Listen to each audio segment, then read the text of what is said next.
थांबा. क्षणभर जगातील सगळ्या गोंधळ बाजूला ठेवा. आपला हात हळूच पोटावर ठेवा.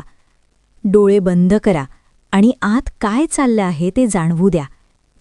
तिथे शांतता आहे का, की सतत सुरू असलेलं एखादं अदृश्य युद्ध? मी त्या चरबीबद्दल बोलत नाही, जी तुम्हाला आरशात दिसते आणि जिला पाहून तुम्ही स्वतःवर चिडता. मी बोलतो आहे त्या ओझ्याबद्दल, जे तुमच्या त्वचेखाली, तुमच्या आतड्यांच्या खोल अंधाऱ्या कोपऱ्यांत साठून बसलं आहे. ते ओढून धरल्यासारखं जाणवणं, कारण नसलेली अस्वस्थता, सकाळी उठताच जाणवणारं जडपण, जणू खांद्यावर संपूर्ण जगाचं ओझं आहे. जरा मागे वळून पहा. गेल्या काही दिवसांत, काही वर्षांत तुम्ही नकळत काय काय खाल्लं आहे? लग्न समारंभातील जड जेवणं, मित्रांसोबतचा पिझ्झा, तणावात खाल्लेले चॉकलेट्स.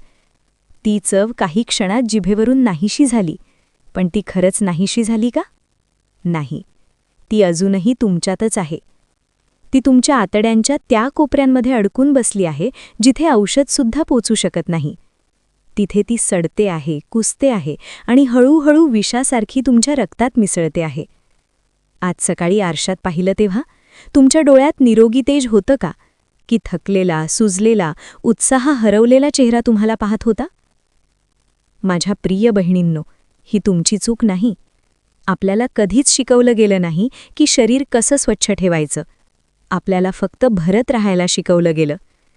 पण आज तुमचं शरीर तुमच्याशी बोलतं आहे, ते ओरडतं आहे, ते म्हणतं आहे, थांब, मला हलकं कर, मला मुक्त कर. आज आपण वजन कमी करण्यासाठी नाही आलो. इंच, किलो, डाएट या सगळ्या वरवरच्या गोष्टी आहेत. आज आपण बोलणार आहोत मुक्तीबद्दल, शरीरात साठलेल्या कचऱ्यापासून मुक्तीबद्दल, त्या विषारी साठ्यापासून मुक्तीबद्दल, ज्याने तुमची ऊर्जा, तुमचं चैतन्य बंदिस्त केलं आहे. तुमची आतडी जवळजवळ 22 फूट लांब असतात आणि त्यांच्या भिंतींवर वर्षानुवर्ष साचलेला, अर्धवट पचलेला कचरा चिकटून बसलेला असतो. आयुर्वेद यालाच आम दोष म्हणतो. जोपर्यंत हा अडथळा तुटत नाही, तोपर्यंत कोणतंही डाएट, सप्लिमेंट, औषध उपयोगी पडत नाही. ते सगळं आत जाऊन पुन्हा कचराच बनतं. आज आपण तो अडथळा काढणार आहोत. आज आपण शरीराचा रिसेट बटन दाबणार आहोत. सोप्या मार्गाने. उष्णोदक, हलकी मूगडाळ खिचडी आणि कच्चं देशी तूप. तूप ऐकून घाबरू नका. तूप फॅट वाढवत नाही.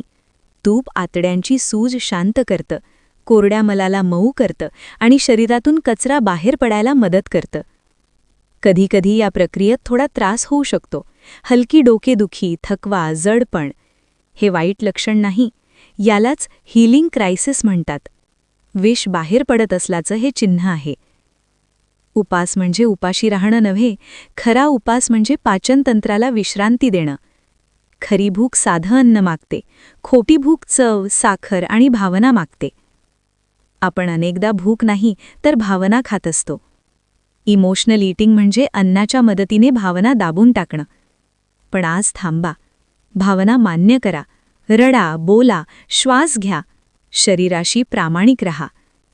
लक्षात ठेवा, आजार शरीरात नसतो, तो न ऐकलेल्या भावनांत असतो. शरीराचं एक नैसर्गिक घड्याळ असतं. उशिरा झोप म्हणजे उशिरा बरे होणं. रात्री 10 ते 2 ही दुरुस्तीची वेळ आहे. झोप म्हणजे आळस नाही, ती औषध आहे. कायाकल्प म्हणजे 3 दिवसांचा डाएट नाही, ती एक जीवन